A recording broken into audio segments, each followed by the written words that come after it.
Hey guys, this is सरफे and welcome to my YouTube channel. तो फिलहाल अभी आप जो देख पा रहे हो स्क्रीन पे एक प्यारा सा क्वेश्चन जो कि क्लास 10th के क्वाड्रेटिक इक्वेशन का है। और मैं आपको बताना चाहूंगा कि अक्सर बच्चे जो होते हैं स्पेड टाइम से रिलेटेड जो क्वेश्चन होते हैं उसमें फंस जाते हैं। तो मैंने सोचा क्यों ना ऐसे क्वेश्चन का सॉल्यूशन आपके सामने पेश कर दूं, दो चार क्वेश्चन। वैसे कल भी मैंने इसी पैटर्न के क्वेश्चन का सॉल्यूशन दिया था और सेम कुछ वैसा ही है, आज भी उसी क्वेश्चन का सॉल्यूशन, वैसा ही टाइप के क्वेश्चन का सॉल्यूशन मैं दे रहा हूं।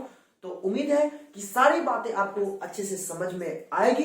अगर समझ में आया तो प्लीज वीडियो को लाइक करिए, दोस्तों को भी शेयर करिए और साथ ही चैनल पर नए हैं तो सब्सक्राइब कर बेल आइकन को प्रेस कर सकते हैं। आइए क्वेश्चन क्या कर रहा है, फिर इसके बाद सॉल्यूशन देखते हैं।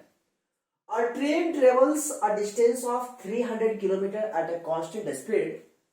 If the speed of the train is increased by 5 km per hour, the journey would have taken 2 hours less. Find original speed. मैं आपको बताना चाहूंगा कि एक ट्रेन जो कि 300 किलोमीटर ट्रेवल करती है एट अ कांस्टेंट स्पीड से, अगर वह ट्रेन 5 किलोमीटर पर आवर का स्पीड अगर बढ़ जाती है तो फिर क्या कहा जा रहा है कि उसका जर्नी जो है 2 घंटा कम लेता है। तो मेरे को पता लगाना है कि वह स्पीड जो है, वो कांस्टेंट स्पीड जो है वो कितना है।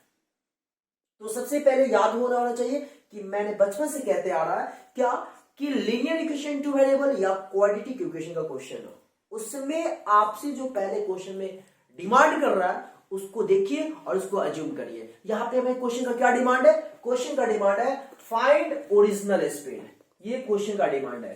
तो हम यहां पे क्या लिखेंगे, let the original speed of, let the original speed of train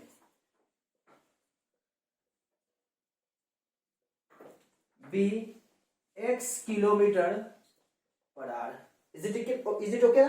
चलिए अभी कौन के क्वेश्चन में हमें क्या कर रहा है कि वो ट्रेन जो है एक डिस्टेंस ट्रेवल करता है और वो कितना 300 किलोमीटर, किस स्पीड से, एक कांस्टेंट स्पीड से। और वो कांस्टेंट स्पीड हमने क्या अज्यूम किया है, हमने अज्यूम किया है x किलोमीटर पर आवर। तो जरा मुझे आप बताओ कि अगर 300 किलोमीटर डिस्टेंस इस x स्पीड से अगर हम चलते हैं, ट्रेवल करते हैं, तो टाइम कितना लगेगा। तो बचपन से आप जानते हो कि टाइम इक्वल होता है क्या, डिस्टेंस बाय स्पीड, यही ना होता है, time equal distance by speed. तो आप बताओ डिस्टेंस 300 और 300 जो हम डिस्टेंस ट्रेवल किया है वो कितना से, x किलोमीटर पर आवर के स्पीड से। तो आप खुद बखुद समझ सकते हो कि टाइम इक्वल होता है डिस्टेंस और स्पीड। तो डिस्टेंस हो गया आपका 300 और स्पीड क्या हुआ x।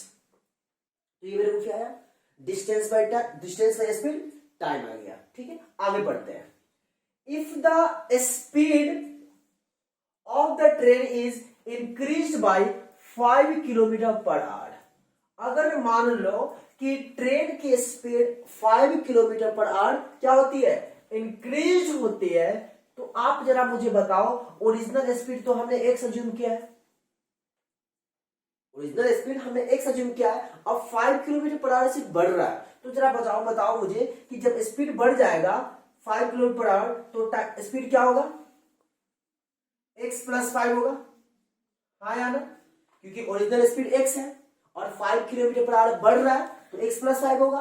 और डिस्टेंस कितना ट्रेवल करना है, डिस्टेंस तो ट्रेवल करना है हमें 300 किलोमीटर ही, डिस्टेंस कितना जाना 300। तो 300 अब इस स्पीड से जाएंगे तो टाइम कितना लगेगा, टाइम लगेगा 300 बाई x प्लस 5, डिस्टेंस और स्पीड टाइम, नहीं बात समझे ना। 300 किलोमीटर पहले कांस्टेंट स्पीड से गया और वो कांस्टेंट स्पीड हमारा x था, तो टाइम लगेगा 300 बाई x। अब कह रहा है क्वेश्चन में कि 5 किलोमीटर पर आवर स्पीड बढ़ जाता है। तो शुरुआती दौर में x स्पीड था, 5 किलोमीटर पर आवर जब इंक्रीज होगा तो स्पीड होगा x प्लस 5, डिस्टेंस तो ट्रेवल करना है हमें उतना ही, तो टाइम कितना लगेगा 300 बाई x प्लस 5। अब जरा सोचिए, आप मुझे यहां पे बताओ कि ये स्पीड ज्यादा है, इसके मुकाबले ये स्पीड कम है। तो जरा आप खुद सोचो कि ये टाइम, ये जो है देख पा रहे हो, ये जब स्पीड बढ़ जाएगा तो वो टाइम कम लेगा। क्वेश्चन में भी हमें क्या कर रहा है, the journey would have taken 2 hours less. जब स्पीड 5 किलोमीटर पर आवर बढ़ जाता है तो जर्नी में जो टाइम लगता है वो 2 घंटा कम लेता है। तो जरा खुद सोचिए 2 घंटा कम ये लेगा क्या ये लेगा? स्पीड ज्यादा इसका हुआ है बढ़ाना, तो जिसका स्पीड बढ़ जाएगा वो टाइम तो कम लेगा, मतलब जल्दी ट्रेवल कर लेगा। तो ये स्पीड बढ़ गया ना, तो ये 2 घंटा कम लेगा। इसका मतलब है कि इसमें आप -2 करोगे तो ये इसके इक्वल आ जाओगे। बात समझ में आई? ये स्पीड 5 किलोमीटर पर आवर बढ़ गया तो ये जो टाइम करा इससे 2 आवर्स कम लग रहा है। ठीक है, आइए अब इसको सॉल्यूशन को ऑपरेशन करते हैं, फिर इसके बाद आंसर लाएंगे। तो आप बताओ क्या इसको मैं ऐसा लिख सकते हैं 300/x, और ये प्लस में जब इधर आएगा तो माइनस हो जाएगा 300/x + 5 इक्वल -2 है तो इधर जाएगा तो +2। क्लियर है? अब इसका क्या करेंगे? एलसीएम लेंगे। तो एलसीएम आप खुद सोच सकते हो, एलसीएम होगा x × x + 5। क्लियर बात है?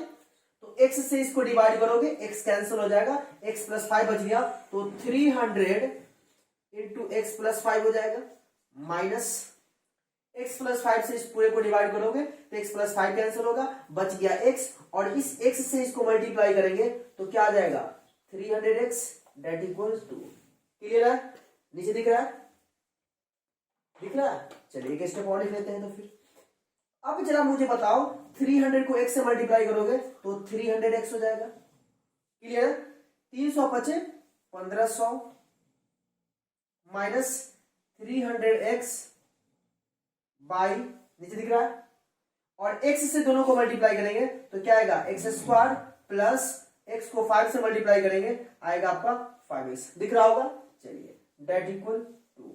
उम्मीद है यहां तक बातें आपको समझ में आ रही। अब जरा मुझे बताओ क्या +300x से -300x कैंसिल हो सकता है? बेशक। तो जब ऐसा हो सकता है तो इसके बाद आप इसका जो ऑपरेशन करोगे तो क्या होगा, खुद जरा सोचिए। 1500 बाई x² + 5x इक्वल 2। अब यहां पे एक बात मुझे बताओ, क्या 2 से इसको कैंसिल कर सकते हो? 2 से 14, 2 × 10, 750 टाइम्स। तो क्रॉस मल्टीप्लाई जब करेंगे तो x² + 5x = 750। हाँ या ना? बिल्कुल होगा। इसको इधर ले आओ तो क्या लिखेंगे x² + 5x - 750 = 0। अब ये आपका बन गया क्वाड्रेटिक इक्वेशन। जब क्वाड्रेटिक इक्वेशन बन गया तो क्या करेंगे, मिडिल टर्म फैक्टराइजेशन से इसको x का वैल्यू निकाल लेंगे, या कंप्लीटिंग स्क्वायर मेथड से सॉल्व कर सकते हैं, या श्रीधर चार्ज फॉर्मूला का अप्लाई करते हुए x का वैल्यू भी फाइंड कर सकते हैं। बातें समझ में आ रही है? अब जरा मुझे बताओ, अगर मैं इसको मिडिल टर्म फैक्टराइजेशन से सॉल्व करना चाहूं तो यहां पे क्या करेंगे? आप खुद जो सोचो। तो कहोगे सर फर्स्ट वाले टर्म को लास्ट से मल्टीप्लाई कर लो, तो -750 x² हो जाएगा फर्स्ट को जब लास्ट से मल्टीप्लाई करेंगे। और ये मिडिल टर्म जो देख रहे हो 5x, इसके बदले में 2 डिजिट लेना है, और वो दोनों डिजिट को इस कदर अरेंज करना है कि जोड़ने या घटाने पर 5x आना चाहिए और मल्टीप्लाई करने पे 750 आना चाहिए। तो मैं यहां पर थोड़ा साइड में कर देता हूं, आप खुद देख लो। 750 है, 2 × 6, 2 × 14, 2 × 10, 3 से आप लगाओ, 3 × 1 3, 3 × 6, 2 × 15, 5 से 25, 50 25। क्लियर बात है? अब इसी को अरेंज कर देना है। 2 × 6 35, अब 50 25। क्या 30 और 25 अगर मैं लेता हूं तो क्या आ सकता है बताओ तो जरा। 30 और 25 लेते हैं तो 30 × 25 750 तो आ जाएगा, और 30 में से 25 जब माइनस करोगे तो 5x भी आ जाएगा। मतलब पता हमें यह चला कि इसको आप कुछ ऐसा लिख सकते हैं, x² + 30x - 25x - 750 = 0। क्लियर है? अब जरा बताओ, इस पेयर में से आराम से कॉमन लोगे तो x जब कॉमन लेंगे तो x + 30, फिर -25 कॉमन लेंगे तो x + 30 = 0। इन दोनों में फिर आप देख सकते हो x + 30 और फिर इंटू हो जाएगा आपका x - 25 = 0। क्लियर है बातें? अब जरा खुद जरा सोच के बताओ कि यहां पे जब हम आइदर करेंगे तो x + 30 = 0, तो x इक्वल आपका हो जाएगा क्या -30, फिर जब आप इधर करोगे तो x माइनस 25 इक्वल 0, तो x इक्वल क्या आएगा 25। और जरा आप खुद बताओ, ये आपका x का वैल्यू -30 आया और ये x का वैल्यू 25 आया, तो आपको ओरिजिनल स्पीड मालूम करना है। तो ओरिजिनल स्पीड में ये निगेटिव आ गया, ये पॉजिटिव हो गया, तो स्पीड निगेटिव होता है क्या? आपने सुना है स्पीड निगेटिव? नहीं सुना होगा। सो स्पीड निगेटिव नहीं होता, यानी ये रिजेक्ट हो जाएगा और आपका ये एक्सेप्ट होगा। और इस तरीके से हमारा जो ओरिजिनल स्पीड हमने जो माना था x किलोमीटर पर आवर, वो स्पीड होगा आपका क्या 25 किलोमीटर पर आवर। और इस तरीके से इस क्वेश्चन का आंसर होता है। उम्मीद करता हूं सारी बातें आपको अच्छे से समझ में आई होगी। अगर समझ में आई तो प्लीज वंस अगेन रिक्वेस्ट है, वीडियो को लाइक करिए, दोस्तों के लिए शेयर करिए और साथ ही चैनल पर नए हैं तो सब्सक्राइब कर बेल आइकन को प्रेस करिए। तो फिर मिलते हैं नए वीडियो में नई एनर्जी के साथ, तब तक के लिए बाय बाय, जय हिंद, जय भारत।